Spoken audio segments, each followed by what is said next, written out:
Hello, welcome to Shrink Talks. My name is Elizabeth Daniels. I have a psychotherapy practice in Federal Way, Washington. What is the difference between guilt and shame? Guilt is that I have done something wrong or bad. So guilt is about having taken some single action where I feel I'm selfish or I've done some wrongdoing to someone. And there's a sense that I could do something to remedy the situation. So let's say I forget your birthday and I think, oh, I'm so selfish, I'm not even thinking about my friend. So I send a belated birthday card or I call the person up and I apologize, maybe even take them to lunch. And this remedies my sense of guilt. I've done something, a single action that I've done was wrong, and I've made amends for it. I've corrected or reversed the situation. Now, shame is a whole different thing. Shame isn't about a single action. Shame is a sense of unworthiness or inadequacy, and this fear that if other people found out about it, it's just horrifying. So we tend to want to avoid thinking about things that are shameful. Definitely, we don't want to speak about them or share anything with anyone about them because there's nothing we can really grasp. There's not this single action thing that we can grasp onto and say, oh, well, I can reverse that and fix that, and then I'll be relieved of this feeling. Shame is this inherent inner sense that something's wrong with me. There are many ways that shame can develop. Basically, shame develops when a need that's a normal need, like a need for connection, a need for love, a need for respect, a need for understanding, a need for safety or security, a need to grieve, a need to have fun, a need to have order in an ordered world, um, that some need has been shamed in some way. So basically, we all have these needs, and we have a need, and someone has basically told us verbally or with a look or with an attitude or their absence has said that that need is wrong. Your need to have that is wrong in some way. And then we start thinking, well, this is an inherent need, and since I must be bad or wrong for having this, and so there must be something wrong with me. Now, a couple of ways, examples of this, there's so many ways that this can happen, but two examples are, let's say that you're a little boy and your grandpa died and you're at a funeral and your dad, who is not crying, and let's say it's his father who died, is not crying because he has maybe in the past been shamed for crying, and so he's not going to cry. He's going to be a big boy, and he grows up to be a man who won't cry at sad things.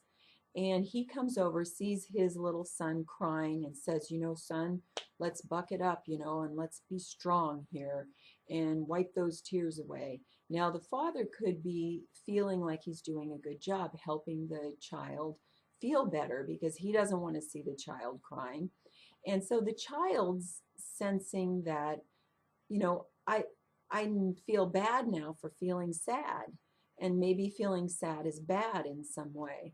Now, maybe the father doesn't even say anything to the child. He could just give him a look like, you know, roll his eyes, or maybe just avoid the child, and the child picks that up to mean that it's I'm wrong or bad for feeling this way, feeling sad about my grandpa.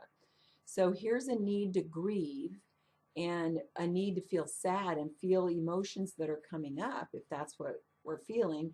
And then we're told, or we conclude from other people's actions, that that need is bad or wrong. And now we're wrong or bad. And there's nothing we can really do to change that eventually, because we will always have a need to grieve. And if we feel sad, we'll want to cry. And feeling bad for wanting to do those things is where the shame part comes in. Now, another example of how shame can be created is, let's say that there's a little child and there's a dog, and the dog, their pet dog, and the child is just like having so much fun with this dog and grabs the dog's tail and just is really having fun, but the dog is not having fun. The dog's arr, arr, and upset about the child having grabbed its tail. And the parent runs over and says, "No, bad, you're hurting the dog. Bad, don't do that," and walks away. Now the child's just having fun and meeting their need for fun. And all of a sudden, they're bad for having fun. They're not quite understanding, perhaps, why this is their bad. And so they don't notice maybe that it's the action of grabbing the dog's tail that was the wrongdoing thing. So they just think that it's the fun. They get mixed up and they start to think that I'm bad for wanting to have fun. And you can tell if a child's been shamed because of their body language. Their head, they'll drop their head, they'll avert eye contact, they won't look at you, and they might blush a little bit. Now that's a cue that they've been shamed or they're feeling shame. And what you can do to remedy that is to look to see, is there some behavior that I could point to help them correct it? So in case of the dog, you could run over and say, "Oh, don't hurt the dog. That hurts the dog when you pull the dog's tail." Now the child will feel like, "I've done a wrongdoing. I've hurt the dog. I'm guilty." And then you can say, "See, this is what we do. We pet the dog. See, here, pet the dog. See, Fifi likes it when you pet him." Now the child sees that it's his behavior that caused the problem, not that he's internally flawed and his wanting to have fun that caused the problem. So you've given him a remedy. Now he knows, he pets the dog's happy, he's happy, and you're happy. And shame is less likely to occur. So those are a couple of just really quick examples of how shame can be generated. The exercise challenge for this week is to think about all the things that you feel guilty about. Make a list of all those things. On one column, make a list of everything that you feel guilty about. And on the other column, make a list of the things, the actions you can do to remedy those wrongdoings or places where you feel you've been selfish in your life. What could you do to make amends for it? Now, it might not be something that you could directly give back directly to a specific person, but maybe there's some other action you can do that would help somebody else, that could make you feel better about yourself and relieve that sense of guilt. Now, shame is a little bit more difficult because shame, it's hard to pinpoint into a particular single action, right? It's sort of this feeling of unworthiness and inadequacy. So you could make a list of places where you feel inadequate, where you feel unworthy, where you don't want to say anything to anyone or speak about it, and you want to kind of avoid it or turn away, just to start to get to know yourself a little bit more, and where shame may have come in to your sense of who you are, where you've integrated it into who you are. Now, many times we're shamed and our parents don't even realize it's happening. It's nothing they've done on purpose. It's just situational and coincidental how it's happened.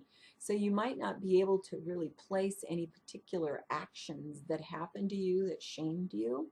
But if you have kind of a list of where you feel unworthy or inadequate, that can help you kind of identify it.